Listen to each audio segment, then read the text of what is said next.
irmãos, eu sou Norberto Peixoto, falando do grupo de Umbanda Triângulo da Fraternidade. Vamos a mais uma videoaula do nosso estudo continuado de Umbanda, que está no nosso canal no YouTube. No dia de hoje, nós iremos falar sobre orixás primogênitos na criação, Oxalá e Exu. Como eu me inspirei nesse tema? Nós temos em giras públicas de Exu, que está dentro do nosso calendário rito litúrgico, com caboclos, com sessões de caboclos, preto velhos, crianças, que oriente, que se harmoniza com o nosso calendário litúrgico e as outras formas de apresentações dos espíritos na Umbanda.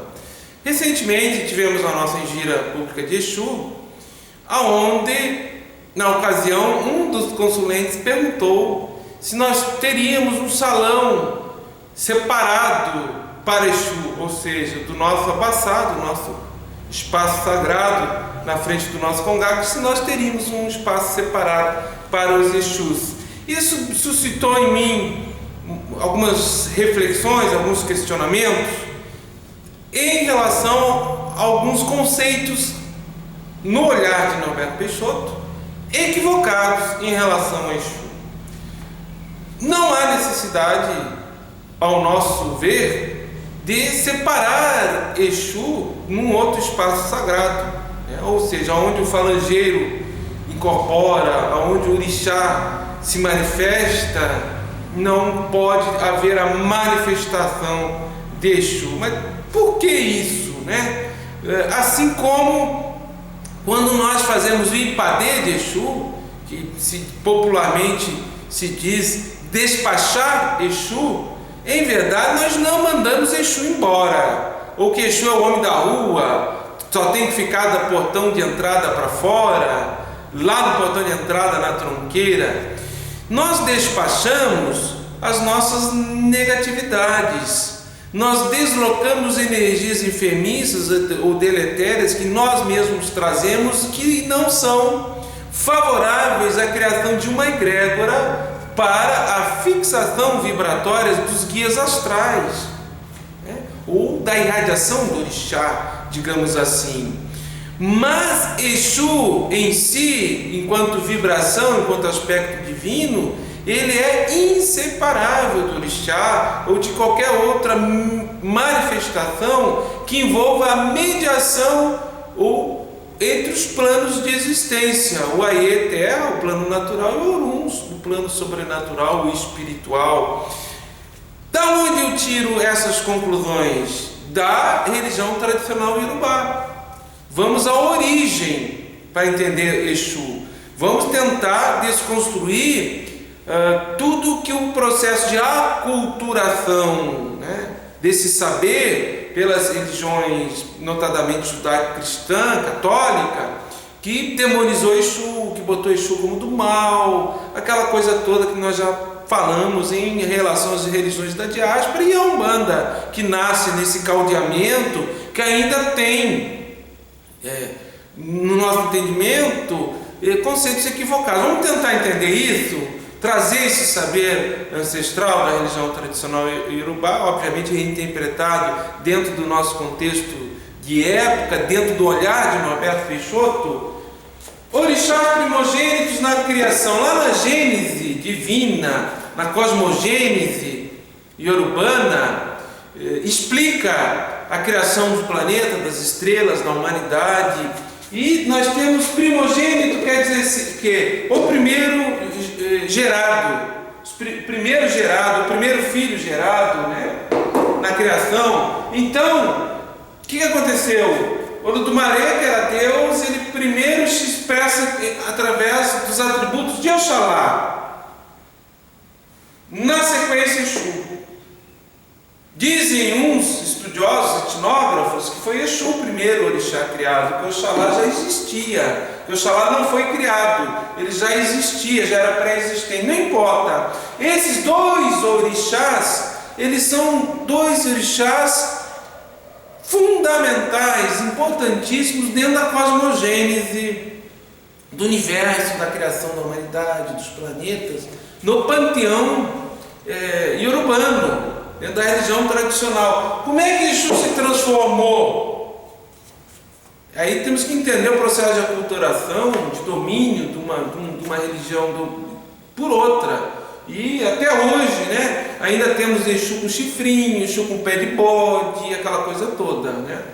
Bom, vamos entender esses dois orixás que estão visceralmente ligados um ao outro e se completam na criação. A partir deles, todos os demais orixás foram criados e o universo. Então nós vamos fazer uma análise. Eu botei aqui na louça dos atributos de Oxalá e Exu, que eles são complementares, né? Nós teríamos aqui no centro o equilíbrio entre essas duas energias ou vibrações, né? Ou atributos divinos, e nas pontas o desequilíbrio. Vamos por parte. Oxalá, atributos de Oxalá, o que Oxalá representa? Estabilidade. Ao contrário, Exu, a instabilidade. Se nós não podemos estar só na estabilidade, nem só na instabilidade, mas elas são complementares.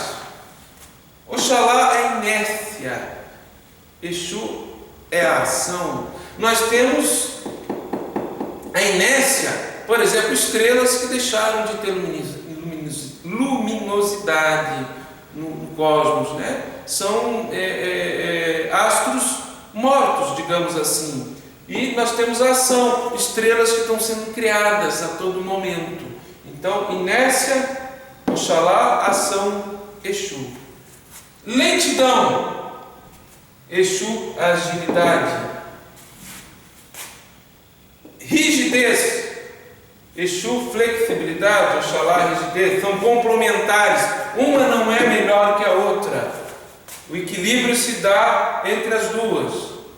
Contração, Oxalá é contração, Exu, expansão. Oxalá, atributo de estagnação, Exu, movimento. Oxalá é a calma, a mansidão, Exu, a inquietação. A inquietação. Oxalá, silêncio, Exu, a falação, o cochicho, a comunicação, a mensagem. Oxalá, a introspecção, né? Quietude, Oxalá, Exu é a inquietação. E por fim, teríamos outros atributos. E por fim, podemos dizer que Oxalá é a morte, Exu é a vida. Mas em que sentido? Vamos interpretar isso. A morte no sentido de renascimento para o espiritual. A morte do corpo físico, né? A morte daquilo que é negativo em nós, aquilo que nos paralisa na evolução. Mas a morte no sentido de renascimento espiritual. Toda vez que nós morremos, nós vamos pro Orum.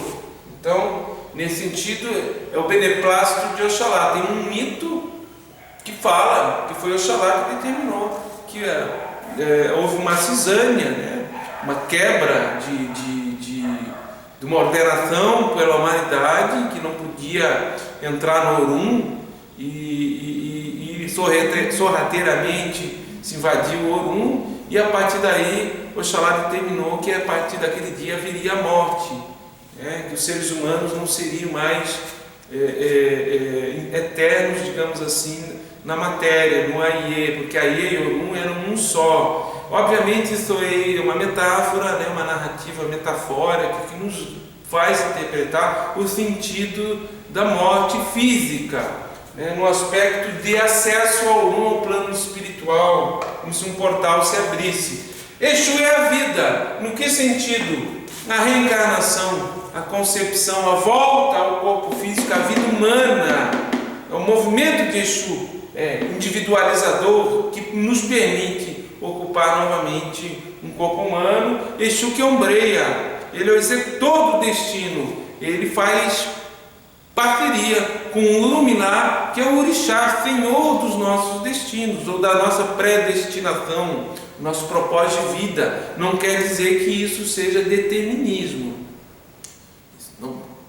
Não existe a possibilidade de isso ser uma coisa fixa, inalterável. A qualquer momento, dentro da lei cósmica de causa e efeito, nós podemos alterar nossa predestinação.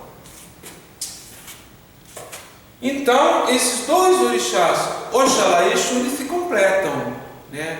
Na criação, na gênese, e são indissociáveis, digamos assim. Exu seria a quentura, a transformação, a mudança, o imprevisível, o imponderável. Oxalá relacionaríamos com o frio, a rigidez, né? A perenidade, o previsível, o ponderável. Quando nós falamos em rigidez, entendemos assim. Vamos dar um exemplo no corpo físico. O nosso coração, a gente sabe que ele tem tantos batimentos por minuto. O nosso pulmão, o nosso fígado, todos têm uma rigidez e funcionam em equilíbrio. Isso é previsível. Isso é previsível, digamos assim, é ponderável.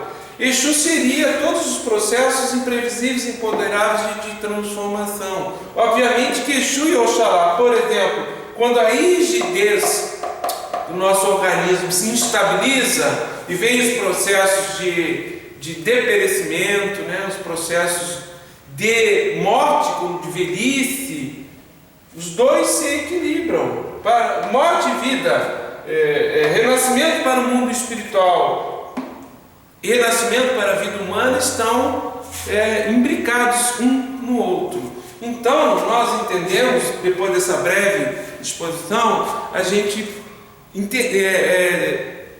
teve a intenção de demonstrar que Exu, ele é tão sagrado, tão divino quanto Oxalá na criação, que são forças divinas, atributos que se complementam. Nós temos espíritos que atuam como falangeiros, né, de Exu nas engiras de Umbanda, que estão em melhoramento junto com os médios, junto com os seres humanos, dentro de uma proposta, né, de tarefa. Agora, quando se fala de vibração de atributo, isso é indissociável. Nós podemos ter uma liturgia estabelecida por um dirigente que diz: não, Exu não vai incorporar no meu espaço sagrado, eu quero Exu da porta para fora. Ele está se referindo a Exu espírito, a Exu entidade.